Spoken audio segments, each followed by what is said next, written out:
প্রত্যেকটি সময় এক একবার এক একটি গ্রুপ, যেভাবে আমরা দেখতে পাই ওই 3 তারিখে, 4 তারিখে, 5 তারিখে, তখন পুরো বাংলাদেশে ছাত্র জনতা, পুরো বাংলাদেশের প্রত্যেকটি পেশার মানুষ যেভাবে রাস্তায় নেমে এসেছিল, আমার রিক্সা চালক ভাইরা, আমার ওই শ্রমিক ভাইরা, গার্মেন্টস কর্মীরা, কিংবা যারা ওই দোকানে কাজ করে, কিংবা ওই ছোট্ট বাচ্চারা যারা দেখতে আসলো, অংশগ্রহণকারী হিসেবে রাস্তায় নেমেছে।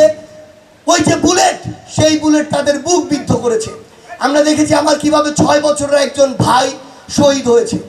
দিন শেষে ওই 4-5 তারিখে সকলে রাস্তায় নেমে এসেছিল বলে শেখ হাসিনার মতো ফ্যাসিস্ট, যে জীবনে কল্পনা করেনি তাকে কিংবা তার উত্তরসূরিদেরকে এই বাংলাদেশ থেকে কেউ পতন করাতে পারে, দেশ ছাড়া করাতে পারে, সে ওই ছাত্র জনতার ভয়ে দেশ ছাড়তে বাধ্য হয়েছে।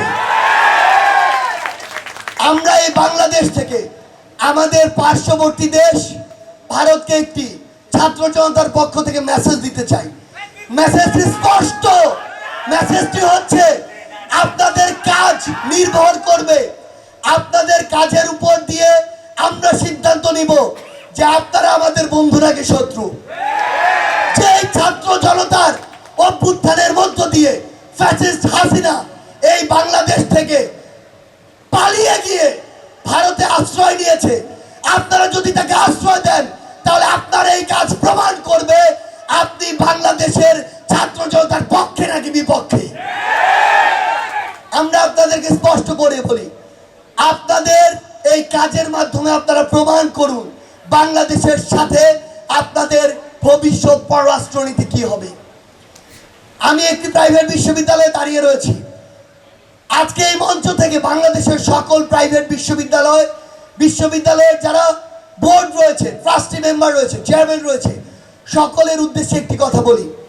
একটি জিনিস মনে রাখতে হবে, এটি একটি প্রাইভেট বিশ্ববিদ্যালয় হতে পারে, এখানে অনেক ইকুয়েশন থাকতে পারে, কিন্তু এটি ভুলে গেলে চলবে না, এটি একটি শিক্ষা প্রতিষ্ঠান, ব্যবসায়িক প্রতিষ্ঠান নয়।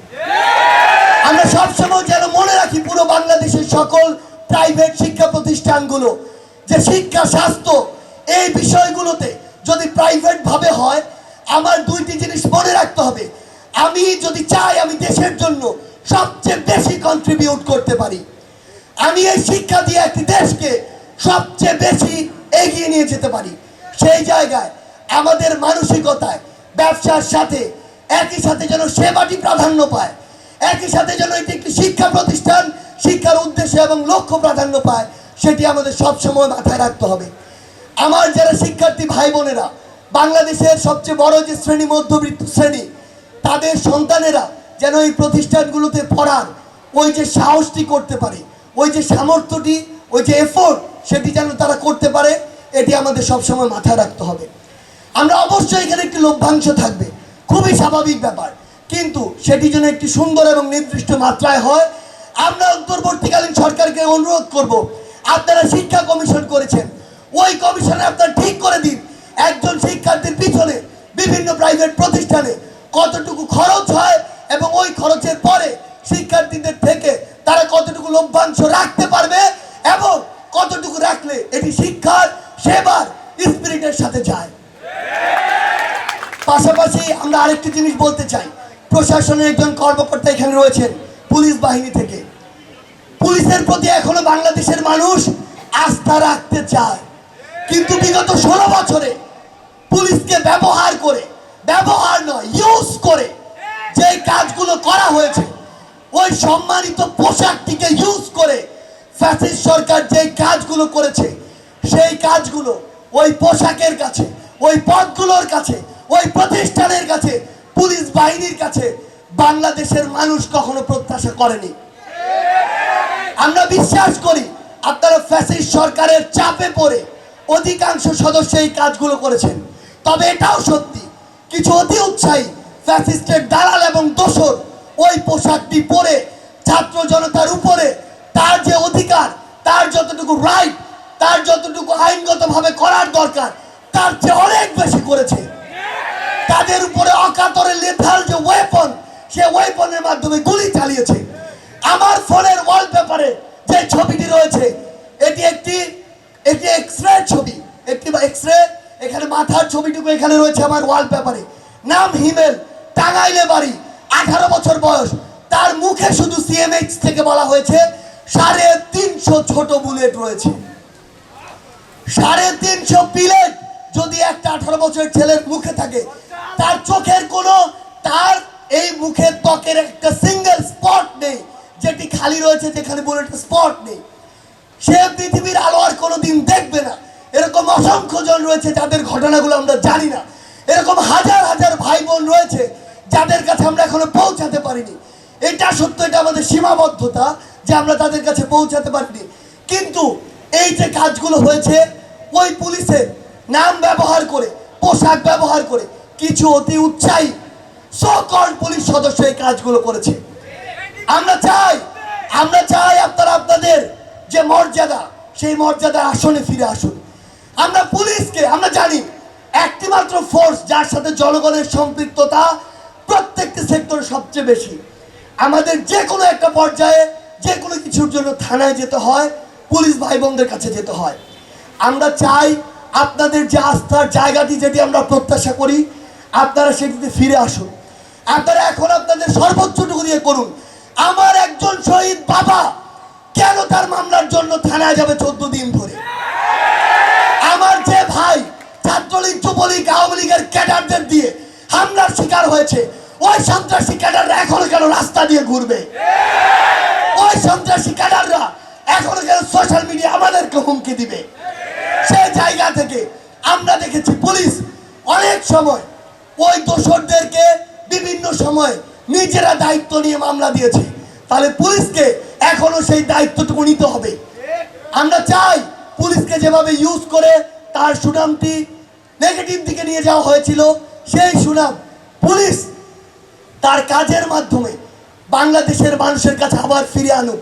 এবং আমরা আসলে আপনারা যে মোটোটি দেন যে পুলিশ মানুষের বন্ধু, সত্যি বলতে এই বাংলাদেশের মানুষ এই 24-এর অভ্যুত্থানের পরে আপনাদেরকে বন্ধু হিসেবে দেখতে চায়। কিন্তু এটি প্রমাণ করবে যে আপনাদের বন্ধুত্বের প্যারামিটার কতটা হাই, আপনাদের সাথে আমাদের সম্পর্ক কতটা গভীর, সেটি প্রমাণ করবে আপনাদের কাজ। তাই আজকে এই মঞ্চ থেকে আপনাদেরকে অনুরোধ করতে চাই, যারা ছাত্র জনতার অভ্যুত্থানের সাথে সম্পৃক্ত ছিল, তারা তাদের স্পিরিট, এই স্পিরিটকে ধারণ করা এবং এই স্পিরিটকে লালন করে বাস্তবায়ন করার দায়িত্ব, এই দায়িত্বের গুরুত্বপূর্ণ একটি অংশীদার আপনারা। যারা এটির বিরোধিতা করেছিল, তারা আজকে বিভিন্ন রূপে, বিভিন্ন নামে, টাকার বিনিময়ে রূপ পাল্টে বিভিন্ন গ্রুপের সাথে আবার সমন্বয় শুরু করেছে। আমরা স্পষ্ট করে বলে দিতে চাই, এইরকম গিরগিটির আশ্রয় বৈষম্য বিরোধী ছাত্র আন্দোলনের 24-এর ছাত্র জনতার স্পিরিটের সাথে যায় না। তাদেরকে প্রতিহত করার জন্য আমাদের যা করা দরকার, আমরা আমাদের জায়গা থেকে তার সবটুকু করব। আমরা সকলের উদ্দেশ্যে শুধু আজকের এই মঞ্চ থেকে একটি কথাই বলতে চাই, আমাদের 24-এর ছাত্র জনতার যে স্পিরিট, সেই স্পিরিট যেন ছোটোখাটো কোনো অভিমান, ছোটোখাটো বিভিন্ন প্রতিষ্ঠান ভিত্তিক, এলাকা ভিত্তিক বিভিন্ন ছোটোখাটো মান অভিমান বিভাজনের মধ্যে যেন ভুলণ্ঠিত না হয়।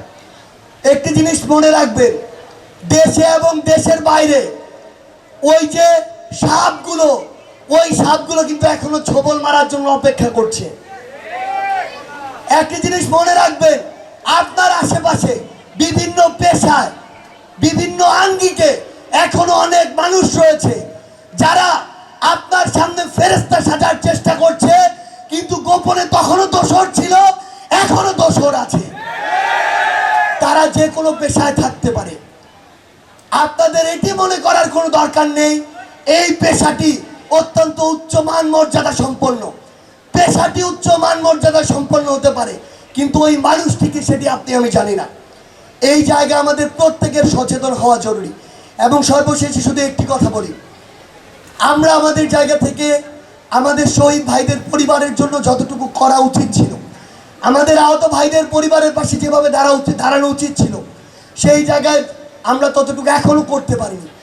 কিন্তু আমরা আপনাদেরকে এই অঙ্গীকারটুকু করতে চাই, আমাদের শরীরে যতদিন ততটুকু শক্তি রয়েছে, এক ফোঁটা রক্তবিন্দু রয়েছে, আমরা আপনাদের দ্বারে দ্বারে যাওয়ার সর্বোচ্চ চেষ্টা করব। এবং আমাদেরকে মঞ্চের উপরে মঞ্চের নিচে দিয়ে বিভাজন করবেন না। আমাদেরকে গুরুত্বপূর্ণ চেয়ারে বসিয়ে আমাদেরকে আকাশে তুলবেন না, আমাদেরকে মাটিতে রাখুন। আমরা আপনাদের সাথে থাকতে চাই, কারণ এই বাংলাদেশে যখনই কাউকে এভাবে আপনারা স্পেশাল জায়গা দিয়েছেন, তখনই তারা নিজেদেরকে জনতার না মনে করে অনেক বড় নেতা মনে করা শুরু করেছে এবং এরকম ফ্যাসিস্টের আবির্ভাব হয়েছে। আগামীতে এমন ফ্যাসিস্টের যদি আবির্ভাব না করতে চান, আপনারা প্রশ্ন করুন, গঠনমূলক সমালোচনা করুন, এক কাতারে রাখুন এবং ছোট ছোট মান অভিমান ভুলে ঐক্যবদ্ধ থাকার চেষ্টা করুন। ধন্যবাদ।